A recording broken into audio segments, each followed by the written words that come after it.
Olá, este é o Arquivo Vivo. Aqui você sabe exatamente como trabalha a polícia, a justiça, o Ministério Público, a imprensa, sim, como trabalham os jornalistas, como os jornalistas apuram o fato, como o jornalista chega exatamente à conclusão de determinados assuntos. Comigo, Renato Lombardi. E eu, Percival de Souza, junto aqui com o Lombardi, para contarmos mais uma história.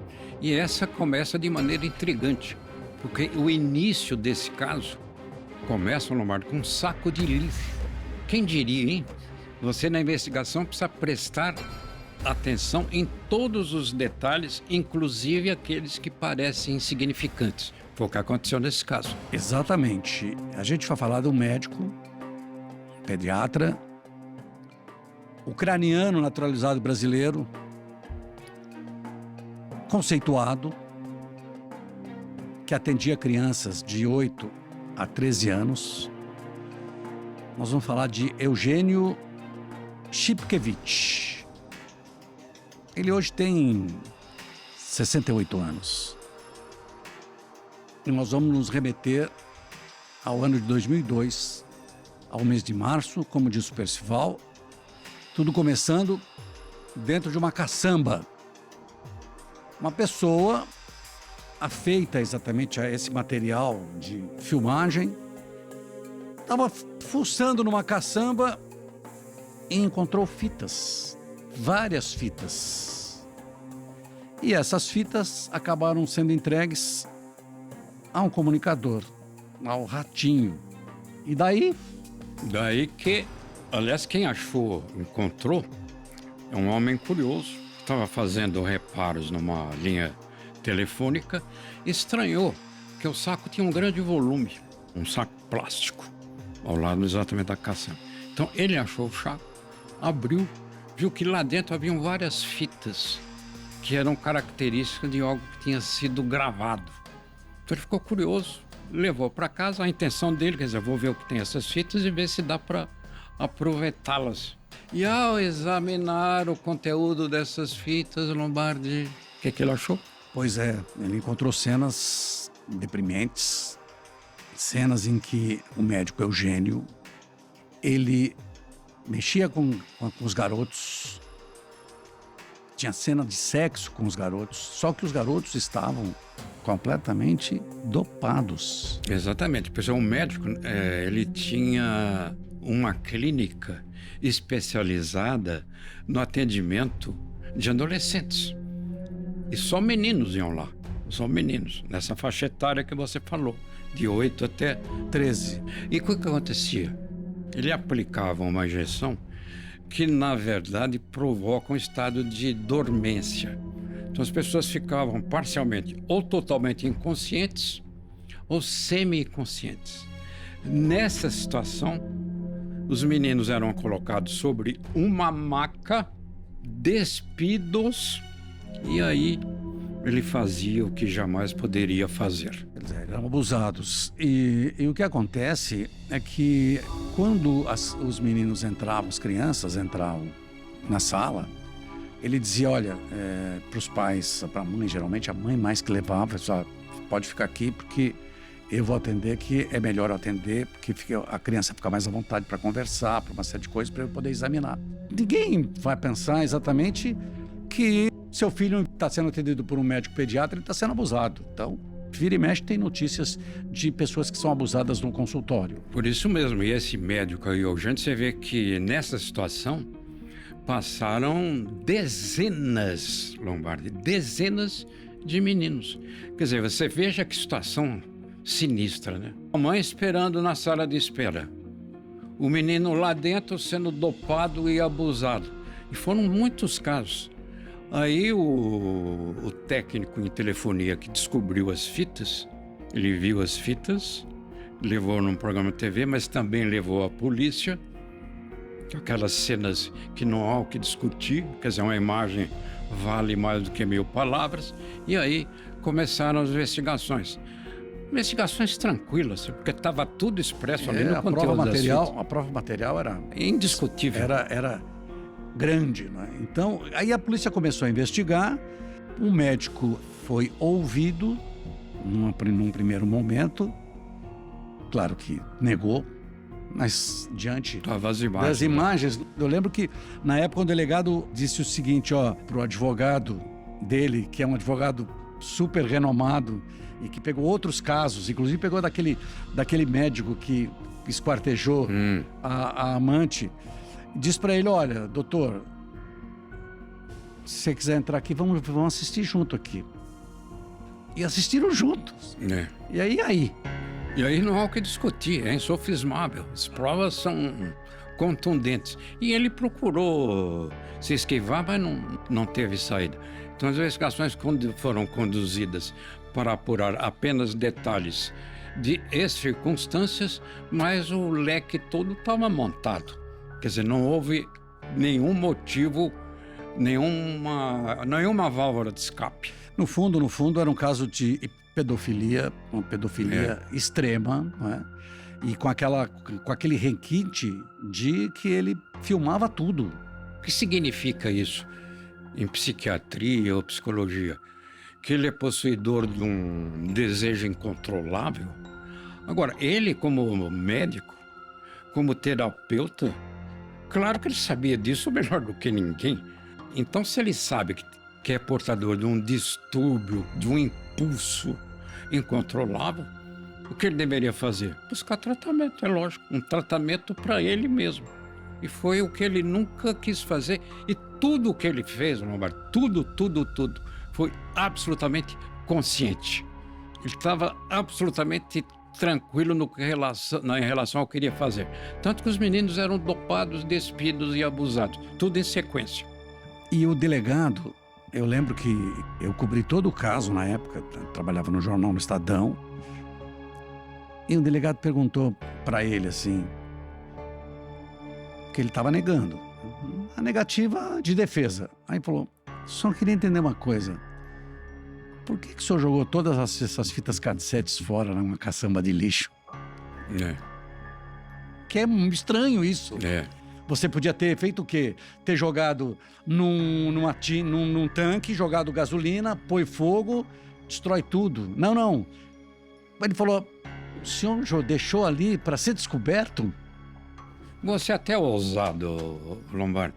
Eu acho que eu tenho a resposta para a sua pergunta. Quer dizer, até então, antes do encontro das fitas, não havia acusação nenhuma. Nem os meninos falaram nada. Até porque estavam semi-inconscientes ou inconscientes. Os pais também não sabiam de nada. Ele sabia que naquelas fitas estavam armazenadas sendo tudo o que aconteceu. Então, no imaginário dele, suponho eu, ele se livrando daquelas fitas, não haveria futuramente nenhuma prova contra ele. E, de fato, seria difícil provar alguma coisa sem essas fitas. Ficaria a palavra de um contra o outro. Mas, no caso, nem a palavra das crianças havia. Então, ele imaginou, eu jogo no lixo.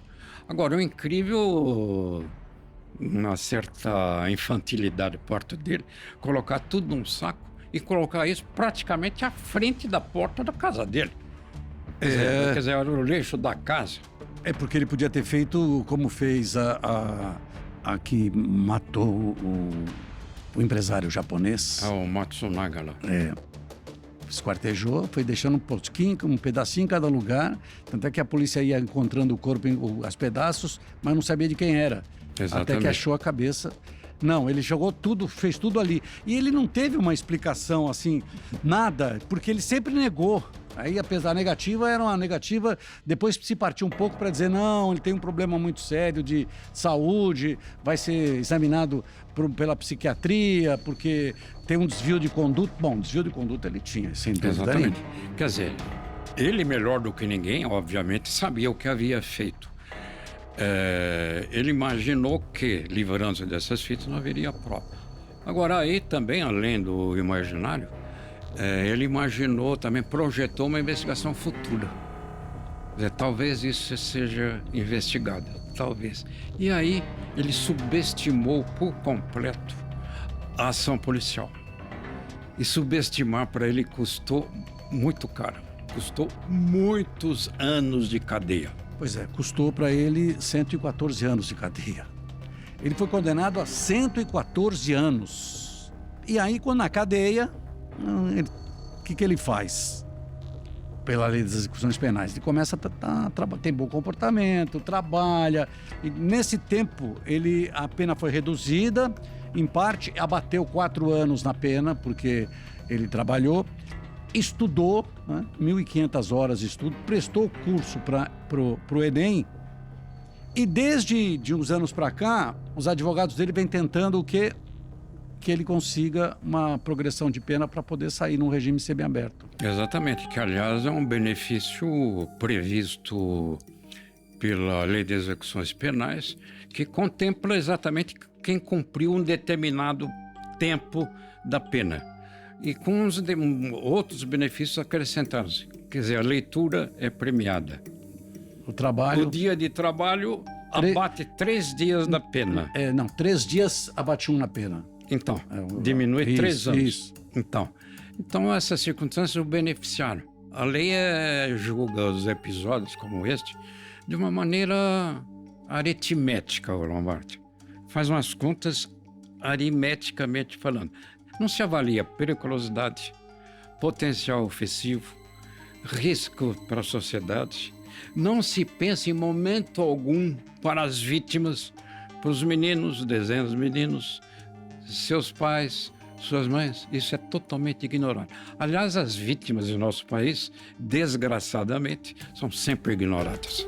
Os desembargadores, né, quando os advogados entraram com o pedido e o tribunal, os desembargadores entenderam que Eugênio Chipkevich, abre aspas, ainda não possui condições de deixar a prisão, fecha aspas.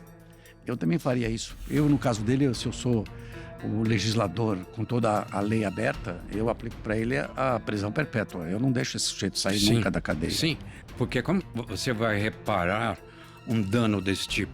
Não tem como. Não há como fazer o reparo. A observação dos desembargadores, ou seja, membros do tribunal, a nossa mais alta Corte de Justiça, foi contrária. Mas... Sim, sempre existe um mas, né? Porque um dos desembargadores, quando deu o parecer, dizendo o seguinte: o médico falou que esse material era material de trabalho. Mas que material de trabalho é esse, com os abusos todos que as cenas mostram ali, que as crianças são submetidas? Eu não entendo esse tipo de trabalho. Então, mesmo passado tantos anos na cadeia, porque ele foi preso em 2002. Nós estamos falando isso em 2002. Nós estamos... você está nos ouvindo agora, a gente está falando em 2023. Então, faz muito tempo. E esse muito tempo, no entender dos juristas, dos desembargadores, ainda não é época para ele deixar a cadeia. E os desembargadores tinham toda a razão. Você observe a cena e vê que não se tratava ali, com as cenas documentadas exatamente por um exame tipo médico. Por quê? Porque os meninos estavam nus, de costas, e haviam as cenas dos abusos. Então não há que discutir isso. É como um instrumento de trabalho. O trabalho dele era violentar menino? Que trabalho é esse? Então não tem o que discutir isso, Lombardi. Por isso que muitas vezes eu acho que tem juízes e juízes, promotores e promotores, delegados e delegados. No caso específico aqui, eu ainda continuo no lado desses desembargadores, quando eles dão exatamente essa opinião de que ele não tem condição de sair da cadeia. Só para arrematar, o Eugênio formou-se na Universidade de São Paulo em 1978. Ele participou recentemente do Enem. Ele está aproveitando o tempo lá para estudar, né? Tem muito preso que fica na cadeia tantos anos, não faz nada, não aprende nada, quando sai pior do que entrou, e ele está aprendendo. Só que no caso dele, o que eu espero que ele realmente fique para o resto da vida na cadeia. O interessante nisso tudo, tragicamente interessante, é que no Fórum Criminal tem um provérbio que diz o seguinte, contra o qual, aliás, eu sou contra esse provérbio totalmente. O provérbio é: fora dos autos, fora do mundo. Agora, pergunta para os pais desses meninos se o que aconteceu lá está fora do mundo. Se aquilo que o advogado diz que não há provas, não consta da realidade, não consta do desenho do que aconteceu. Claro que consta. Claro que consta. Quer dizer, nem tudo no mundo cabe dentro de um processo, Lombardi. Ali tem todas as circunstâncias. Aí você está vendo as cenas. Menino despido, menino nu, o abuso. Não tem como negar isso. Esse é o Arquivo Vivo. Até a próxima.